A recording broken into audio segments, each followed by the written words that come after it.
ሰምታችሁ ታውቃላችሁ? ቅዳሴ ላይ እለትነብሩ ተንስኡ ሲባል የተቀመጣችሁ ተነሱ ሲባል ነው የሚያውቀው መሰለኝ የከተማ ሰው ነው። ይሄን ታውቁታላችሁ? ሰምታችሁ ታውቃላችሁ? እና የተቀመጣችሁ ተነሱ የሚባለው ምንድነው? ቅዳሴ ላይ መቀመጥ አለ እንዴ? ይፈቀዳል? ቅዳሴ ላይ መቀመጥ የሚፈቀደው ለሶስት ሰዎች ነው። አንደኛው ለህፃናት ነው።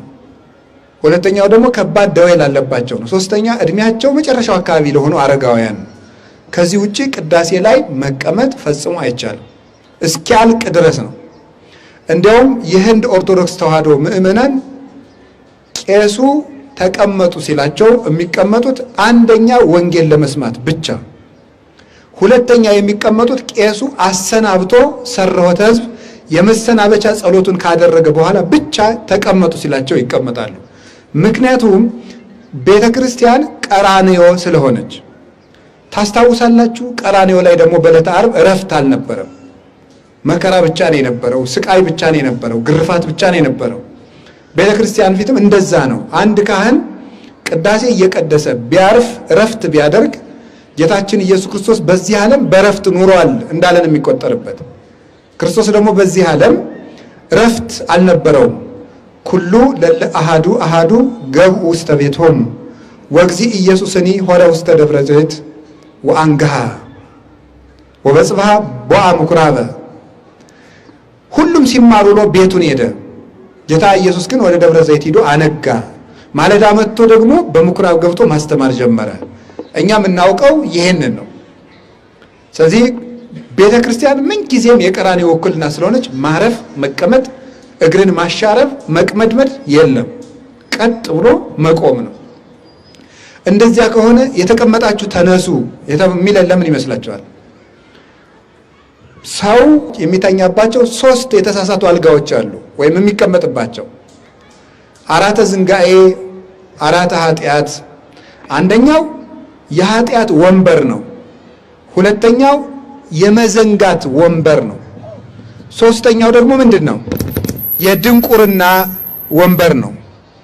ዝንጋኤ ሀኬት ተብለን ልንተረጉመው እንችላለን ብለን ስንፍና፣ አለማወቅ እና ኃጢአት ልንቀመጥባቸው የማይገቡ ወንበሮች ናቸው። እኛ ቤት ያለው በጣም አንዱ ችግር በቅዳሴ ጊዜ ሌላ ጸሎት መጸለይ፣ ቅኔ ማህሌት በጣም ይሄ ነውር ነው። እውነቱን ለሆነ በግልጽ ካልተነጋገርነው ለምን ይሆናል? ማሽሞን ምንም አይጠቅመንም። ይሄ በፀሐይ ላይ ሻማ ማብራት የሚለው አይገልጸውም። እሱ ሌላ ጅል ምሳሌ ነው። ምክንያቱም ቅዳሴው ላይ እኮ ሁሉ አለ እንዴ። ቅዳሴው ላይ ቅዱሳን መላእክት አሉ። ሚካኤል ተወ ምሕረት ለሚካኤል ይመጣል፣ ሰራዊተ መላእክቱ ለሚካኤል፣ ንጉሳቸውን አጅበው የማይመጡ ማለት ነው። ሰላም ለኪን ዘን ሰግድ ለኪ መመቤታችን አለች፣ ራሱ እግዚአብሔር አለ፣ ራሱ ባለቤቱ ተሰይሞ መስዋዕት ሆኖ ለልዩ ተሰዋይ ራሱ መስዋዕት ሆኖ ራሱ ሊቀ ካህናት ሆኖ እየሰጠ ካህኑ ተላላኪ ነው።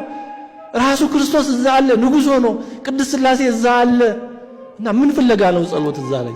ጸሎት ማለት እግዚአብሔርን ፍለጋ አይደለም፣ ሌላ እስካልሆነ ድረስ ማለት ነው። ልማድ ነው። አንዳንዶች ያለመድኩት ጸሎት እንዳይቀር በልማድ መኖር የለብንም፣ በመረዳት ነው መኖር ያለብን። እና ቅዳሴ ላይ ሌላ ጸሎት እንደሚጸልይ ሰው እኔ የሚያንገፈግፈኝ የለም። የመጨረሻ ያለመረዳት በልማድ የመኖር መገለጫ ስለሆነ ከቅዳሴ በላይ ራሱ ከመስዋዕቱ በላይ ምን አለ? ማይከል እኮ አሁን በቤተክርስቲያን የሁሉ ነገር ማይከል እኮ መሰዊያው ነው አይደል? መሰዊያው ያ መቅደሱን የምንለው ወይም መንበር የምንለው አሁን ወዴት ነው የምንዞረው? አሁን በቤተልሔም ያለው ወደዚህ ያለው በምዕራብ ያለው ወዴት ነው የሚዞረው? ወደ ምስራቅ ነው፣ ወደ መሰዊያው ነው። ሁላችንም ቤተክርስቲያን ከበን ነው የምንዞረው። መሰዊያው ነው ማይከሉ፣ ክርስቶስ ነው መሰዊያው፣ ማይከሉ ክርስቶስ ነው። እሱን ከበን ነው የምንዞረው። ታዲያ እሱ መላእክት የከበቡት ቅዱሳን የከበቡት ያውን በጸጋ የታደሉት ናቸው አብሮት የሚመጡት። እንደው ዝም ብሎ ማንም እኮ አብሮ አይመጣም። ንጉሥ ሲሄድ የታመነ ባለስልጣን ነው አብሮት የሚመጣ። ክርስቶስ ለመገለጥ እንዲህ ላለ ነገር ሲመጣ እኮ ወዳጆቹን በክብር የበለ ከፍ ከፍ ያሉትን ነው አስከትሎ የሚመጣው። መንጋውን አያስከትልም። እርግጥ የሚያስከትለው የሚያቀውሱ በዛ ከመሳተፍ በላይ ምን አለና ወደዚህ መውተፍተፍ በእውነቱና ሁሉንም በጊዜው ባገባው ማድረግ በጣም በጣም መሳሪ ነገር ነው። ከቅዳሴ በላይ ምንም ጸሎት የለም በእውነት ምንም ከዛም የበለጠ ክብር የለም። በዚች ምድር ስንኖር ይኸውማ ዝም ብላችሁ እንመንኩስም ያልመነኮሰውም አንመንኩስም አለልን። መንኩሻለሁ እንግዲህ ልቤ መመንኮሱን እግዚአብሔር ያውቃል። እንግዲህ ስለዚህ እንዲያውም አንድ ነገር ልንገራችሁ።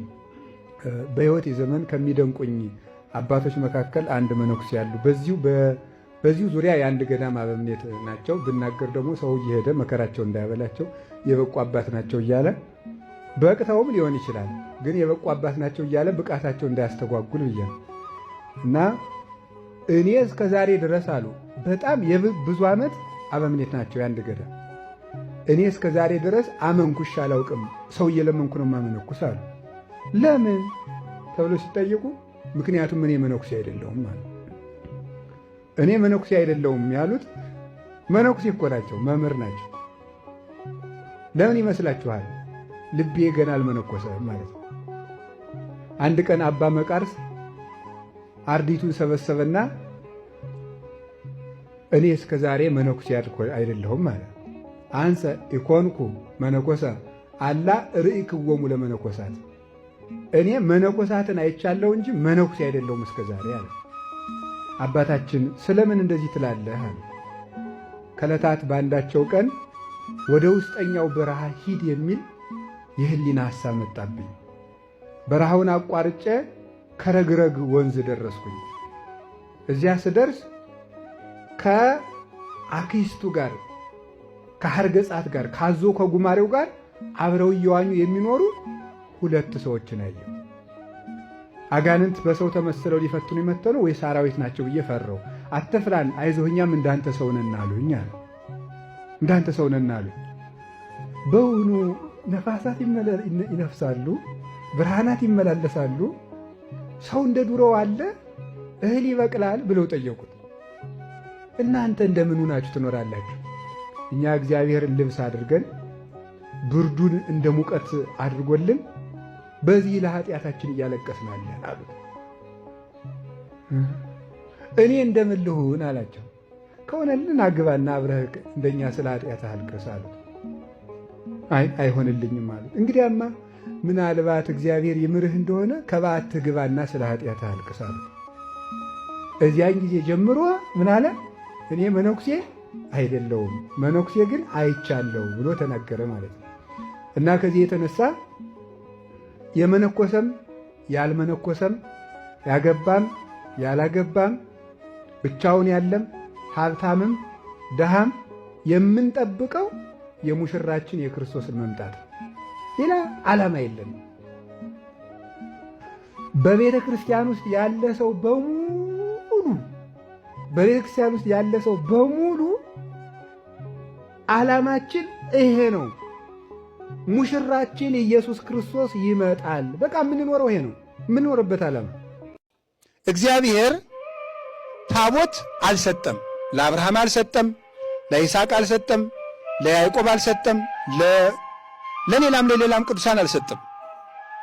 ከሙሴ በፊት በነበረው ዘመን 3856 ዘመን እግዚአብሔር ታቦት አልሰጠም።